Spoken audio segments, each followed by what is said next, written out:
Welcome back to Early Riser Workshop. Today we're going to talk about blade drift on a Grizzly job site table saw. This saw does not have a positive lock on the hand wheel that raises and lowers the blade, but by installing a knob and a sleeve, both purchased from Grizzly, we can fix that problem. During operation, vibration and the weight of the motor could very easily allow the blade to drop.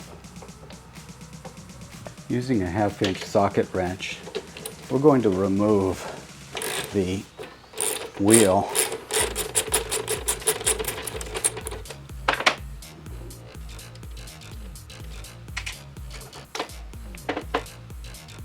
then we'll install the sleeve on the shaft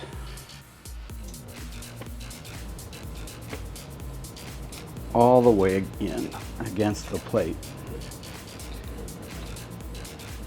There's a washer inside the wheel. We're leaving that in place. Put the wheel back on.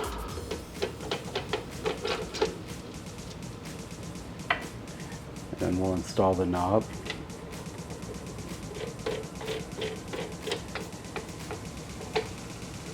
And that's it. We'll reposition to 90 degrees. Loosen the knob. Adjust the blade height. Tighten the knob. And now it's nice and sturdy.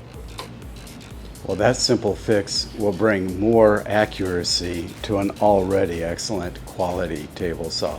Please visit www.earlyriserworkshop.com for project plans and more. Thanks for watching, have fun, and stay safe.